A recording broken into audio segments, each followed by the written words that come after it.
Hi, Chris. Thank you for accepting our invitation to do 6 simple questions. Would you like to introduce yourself? Yeah, I'd love to, Simon. My name's Chris Brindley. I go back a long way with Simon, and I was delighted to do a session at the South Manchester Business Network at Mottram Hall at the start of the year. And what a lot has happened in between, Simon, and it's only 3 months. I know, I can't believe how things have changed so much, because we were supposed to be back at Mottram Hall for the next one where you're talking as well. So, but as you say, we actually go back 30 years now. So I don't want a whole career thing, but how did you get to be Chris Brindley, public speaker, chair of the Rugby League World Cup? A brief synopsis of how you've come from where we knew each other to now. Okay, so it goes back to 1982. I started as a junior at NatWest in Stretford, and my job was to print checkbooks. I then had a break in 1989, and when I say a break, I mean my leg, and I got a new job at NatWest as well at the time, which was to go out and sell mortgages. So once I'd recovered from my leg being broken, I went to Garrido's in Monton, where I met Bill Edmondson, which was your dad, Simon, and your dad and I did a deal. You would go on the valuers panel, because that's what you were doing at the time, and I would get some mortgages. So it was a win-win. I got to meet you. You did some amazing work for us at NatWest and my mortgage team. We were grateful then, and I'm truly grateful now. I then moved through the ranks in the bank, and I became the managing director for the North of England and Scotland. I then wanted to go and test my leadership skills outside of the banking industry. So I went and joined British Gas, where I had a great time. And then I was asked to become involved in a really exciting project, which was Metro Bank, the first high street bank in 170 years. That took me to London for a few years. Thoroughly enjoyed that, but my passion has always been sport. So going back about 15 years, I took on the role of a sports charity chair, and through that I got to meet some really great people in sport, which has resulted me joining the Rugby Football League, working with Olympic swimmers Steve Parry, Rebecca Adlington, and Olympic gymnast Beth Tweddle, as well as working for the Premier League. And last July I was appointed to the chair role for the Rugby League World Cup 2021, which will be held the majority of games in the Northern Powerhouse, when I'm really looking forward to 3 tournaments in one. We'll have a Men's World Cup, a Women's World Cup, and a Rugby League Wheelchair World Cup, and that'll be the first time that 3 World Cups for the same sport have happened at exactly the same time. So there's going to be some exciting times ahead next year. Fantastic, fantastic. And you've hinted at your passions. So passions, hobbies, what do you do in the little spare time you have left? Passion number one, Simon, is family. So I get to spend as much time as I can with my family. We're known as Team Brindley, and we enjoy each other's company. I do like watching sport, as I think I might have given a couple of clues away. I also like my garden, and when I'm gardening, I tend to listen to live sports. And as there's no live sports at the moment, then I've been listening to podcasts, which you might be asking me a question on in a moment. That might come up. So you're not going to mention Manchester United? Yeah, I've been disappointed with the last few years. I am a United fan, I'll always be a United fan. But as well as watching United, I do like going to some of the smaller non-league grounds. So I'm a huge Altrincham fan, was an Altrincham fan from being a very, very young child. So Moss Lane has some special FA Cup memories for me. I also go to see Cheadle Town, I also go to Trafford, I go to West Didsbury and Charlton. So I just enjoy the non-league stuff as well as the Premier League stuff these days. Great, great. Well, actually, one of our interviews was with a director of Altrincham, or an ex-director, Paul Dane. He used to be a director, still follows them to this day. So yeah, it's a great atmosphere down there, Moss Lane.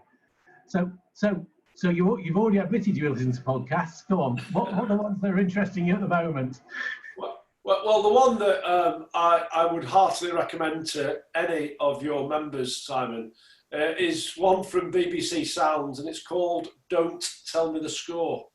And it's hosted by Simon Mundy. And what Simon's done is get some amazing people to just share their thoughts on success, both in work and personal lives. And some of the great guests he's had on, Sir Clive Woodward, Mike Brindley, probably one of the greatest England cricket captains, if not one of the not best players, but he did it through amazing emotional intelligence. James Kerr, the author of a great book called Legacy. Will Carling's been on there, Sir Clive Woodward, Dave Allred, Michael Johnson, the Olympic winning medalist, over 200 and 400 metres. So I'd heartily recommend that. There's some great life lessons, both, as I say, can be applied personally and professionally. So don't tell me the score. We're on BBC Sounds. Right, great, thanks. And books, hopefully we're all reading a lot more. Is there a book you'd recommend? I'll show you a few if I may, Simon, for your listeners. There's a great one called Bounce by Matthew Syed. I mentioned Legacy by James Kerr a moment ago. For personal development, I'm a big fan of Rise by a guy called Royston Guest. Clive Woodward talks about this guy, Yehuda Shinar, and Think Like a Winner. But the one that people might not be familiar with is a guy called Nick Vujicic. Nick's Australian and was born without any arms and legs. And he's done an amazing series of films and books to really support people in terms of having a really positive mental attitude. Yeah, fantastic. Well, thanks for that. And finally, we're in extraordinary circumstances. Any words of wisdom for anybody watching this? Well, what I thought about, Simon, when this situation started to develop is I sat down and reflected how I would want to hold myself accountable for the weeks where it was going to be strange. And there's three things that I committed to myself and I'll share with everybody watching. Number one was patience. I am not a patient person. But I realised that to get through this, I'd have to be patient, and I have been, which has been great. Secondly, it was to have a positive mindset. It was Henry Ford that said, if you think you can or you think you can't, you're absolutely right. And therefore, it's about controlling the controllables. So having a positive mindset, because we will come out of this.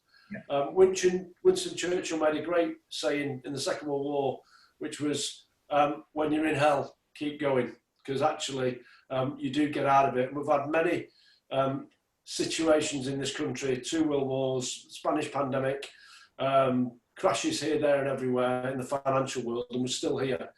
And we will get through this. So positive mindset. And the last one was try new stuff. So I'm starting to blog for the first time in my life.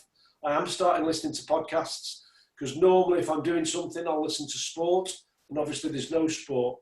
And one person I'd like to just shout out from your network that I've been following over the last few weeks, who's definitely doing new stuff, is Christine Colbert, who had a most amazing dress agency in Prestbury. And obviously when the shutdown came, she's responded brilliantly, positively, with a real determined attitude. She's gone online really quickly, and I'm really, really pleased that she's seen an upturn in business because her approach has been so refreshing. So do new stuff, speed stunts, and just shout out to Christine for a job well done. I was fortunate enough to meet her at one of your network events, and I sort of knew that positivity. And Di Jones, photographer as well. Just great people who are doing great things, even though we're in some challenging circumstances. So do new stuff, be positive, and be patient. Brilliant, brilliant. Well, thanks for doing this for us as well, Chris. This is something that we've been thinking about, but maybe as a podcast rather than a meeting, a video meeting. So it's forced us into doing something slightly different with the network. And you're going to be doing a Q&A session with us in May, which is brilliant. So looking forward to it. Looking forward. Well, thank you very much, Chris. Thank you. Okay, my pleasure. All the best. Be safe.